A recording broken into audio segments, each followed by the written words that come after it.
Assalamualaikum warahmatullahi wabarakatuh. Sahabat tafsir Quran dirahmati Allah Ta'ala. Alhamdulillah, pagi ini kita akan kembali melanjutkan Sapa Pagi, tadabbur kisah pelajaran dari kisah Nabi Yusuf alaihissalam. Ketika sebelumnya kemarin kita telah mendapatkan satu pelajaran yang sangat penting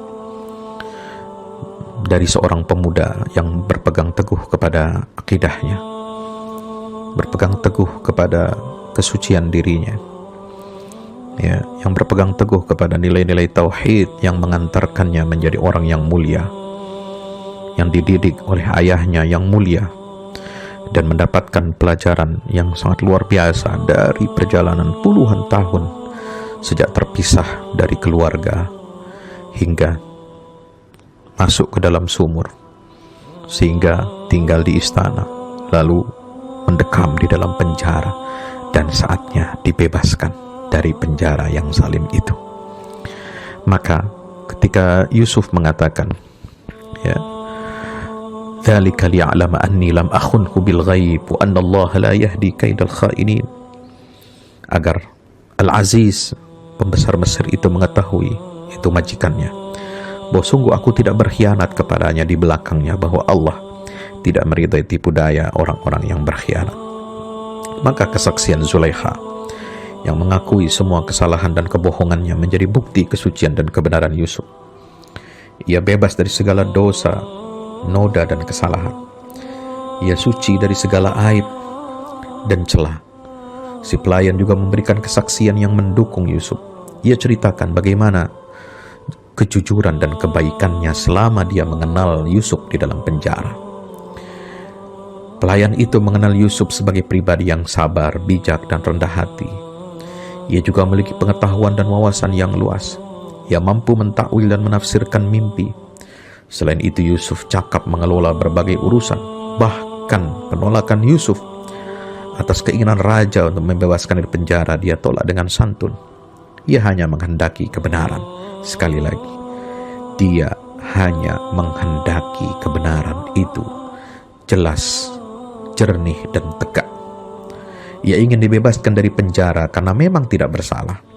Selama ini dia dihukum di dalam penjara bukan sebagai orang yang bersalah. Subhanallah. Sahabat tafsir yang dirahmati Allah, kesaksian beberapa orang itu menegaskan kemuliaan akhlak Nabi Yusuf. Raja Mesir semakin terkesan oleh kejujuran, kecerdasan, kebijakan, dan kecakapannya. Semakin besar keinginannya untuk menjadikan Yusuf sebagai pembantunya untuk mengelola berbagai urusan kerajaan. Ia ingin jadikan pemuda Yusuf sebagai orang kepercayaannya.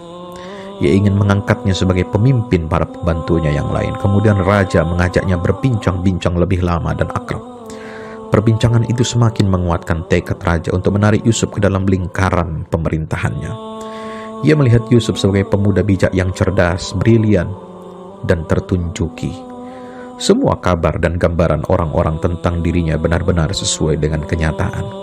Inilah sosok pribadi yang zahir dan batinnya menjadi satu kesatuan.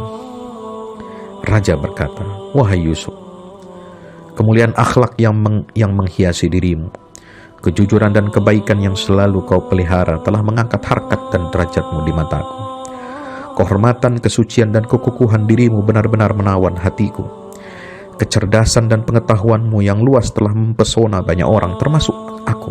Sejak hari ini aku mengangkatmu sebagai bendahara negeri ini. Engkau akan bekerja untukku dan untuk negeri ini serta berusaha mewujudkan kemaslahatan dan kebaikan semua penduduk. Sejak saat itu aku memberimu wewenang yang besar untuk melakukan apa saja yang kau anggap penting, dan kekuasaan yang besar untuk menerapkan semua kebijakanmu." Sungguh, Yusuf sebagaimana yang diutarakan oleh lawan-lawannya, oleh kawan-kawannya, sama kepribadiannya seperti yang nampak, tidak lebih tidak kurang. Maka itulah seorang pendakwah, seorang profesional, seorang pekerja keras, seorang pelayan umat, seorang pemimpin harus satu kata, satu perbuatan. ya, harus menjadi pribadi yang terpuji, pribadi yang unggul. Semua kawan maupun lawan menganggap baik dirinya, dan memang pantas dia mendapatkan kehormatan itu. Subhanallah. Yusuf memahami bahwa rakyat Mesir akan menghadapi hari-hari yang lapang dan yang sulit. Nil akan melimpahkan air dan kebaikan kepada mereka selama beberapa tahun. Lalu semua kebaikan dan berkah itu akan hilang, diganti dengan berbagai kesulitan dan bencana. Pacaklik dan kekeringan akan melanda Mesir selama beberapa tahun berikutnya. Karena itu, orang yang memegang kekuasaan perbendaharaan negara pasti akan menghadapi masalah dan beban pekerjaan yang sangat berat. Dia harus mampu mengelola seluruh kekayaan dan hasil bumi yang didapatkan selama 7 tahun pertama untuk menghadapi pacaklik selama 7 tahun berikutnya. Orang yang mengendalikan harta dan bendahara negara harus benar-benar cakap, cerdas, dan bijak. Harus memahami bidang pertanian, pengelolaan, hasil tani, dan sistem perbendaharaan yang baik dan efektif. Hasil pangan merupakan sumber kekuatan, penopang, dan pendukung utama kesejahteraan rakyat. Kehidupan rakyat benar-benar bergantung pada bagaimana mengelola pertanian dan mengolah hasil tanam. Yusuf merasa harus menerima amanat itu sehingga bisa mengarahkan penduduk Mesir ke arah kemajuan. Ia ingin mengemudikan bahtera yang akan membawa rakyat menuju kesejahteraan. Karena itu dia berkata kepada Paduka Raja, "Jika Paduka ingin memberiku tanggung jawab dan tugas sebagai pengelola kekayaan dan perbedaan negara, berilah aku wewenang untuk mengelola gudang hasil pangan. Dengan demikian, insya Allah aku akan menyejahterakan penduduk Mesir.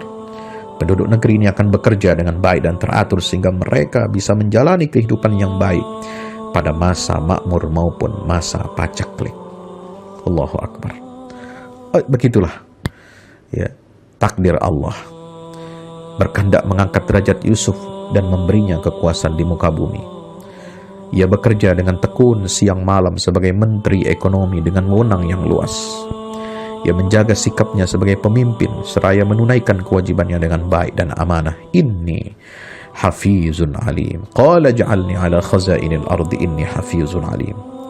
Karena dia memiliki sifat hafiz, mampu memelihara, menjaga seluruh sumber daya yang ada, tidak boros, tidak dikorupsi, tidak dihambur-hamburkan, ya. Sekaligus juga dia memiliki ilmu, kompetensi, alim untuk mengelola, untuk mendistribusikan, untuk mendorong rakyat agar mereka berpartisipasi dalam pembangunan secara baik. Raja semakin mempercayai Yusuf dan memberinya keleluasan mengatur perekonomian negara. Maka dalam kurun waktu yang singkat dia telah memiliki kekuasaan yang tinggi. Padahal sebelumnya ia hanya seorang budak yang diperjualbelikan di pasar, lalu menjadi pesakitan di dalam penjara. Subhanallah. Demikianlah karunia Allah, ya, diberikan. Dalika fadlullah yu'tihi man yasha' min ibadihi wallahu dzu fadlin azim. Subhanallah. Itulah karunia Allah diberikan kepada siapa saja yang dikehendaki, dan Allah memiliki karunia yang besar. Mudah-mudahan bermanfaat. Wassalamualaikum warahmatullahi wabarakatuh.